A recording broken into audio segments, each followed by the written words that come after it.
கோவில் நிலத்தில் குடியிருக்கும் ஏழைகளுக்கு அரசு சார்பில் அங்கேயே வீடுகள் கட்டித்தரப்படும் என நேற்று வாக்குறுதி அளித்திருந்த எடப்பாடி பழனிசாமி 2026 அதிமுக ஆட்சி அமைந்தவுடன் வீடு இல்லாத மீனவர்களுக்கு வீடு கட்டித்தரப்படும் எனவும் மீன்பிடி தடைக்கால உதவித்தொகை உயர்த்தி வழங்கப்படும் எனவும் இன்று வாக்குறுதி அளித்துள்ளார்.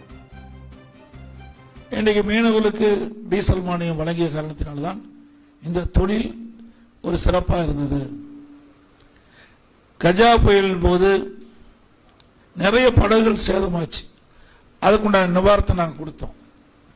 அதே மாதிரி வீடு இருந்தவர்களுக்கு அனைத்து இந்திய அண்ணா திராவிட முன்னேற்ற கழக அரசு வீடு கட்டி கொடுக்கப்படும் என்று ஏற்கனவே அம்மா இருக்கின்ற பொழுது இந்த சுனாமியால் பாதிக்கப்பட்டவர்களுக்கெல்லாம் வீடுகளை கட்டி கொடுத்தாங்க. அதே போல அனைத்து இந்திய அண்ணா திராவிட முன்னேற்ற கழக அரசு மீனவர்கள் வீடு இல்லாத மீனவர்களுக்கு வீடுகள் கட்டித் தருவதற்கு நாங்கள் இருக்கும்போதே நடவடிக்கை எடுத்தோம். மீண்டும் அது தொடரும். மீன்பிடி தடை காலத்தில் தங்களுக்கு வழங்கப்படுகின்ற அந்த நிதி குறைவாக இருக்கின்றது, உயர்த்த வேண்டும் என்று சொல்லியிருக்கிறீங்க. அதுவும் உயர்த்தப்படும்.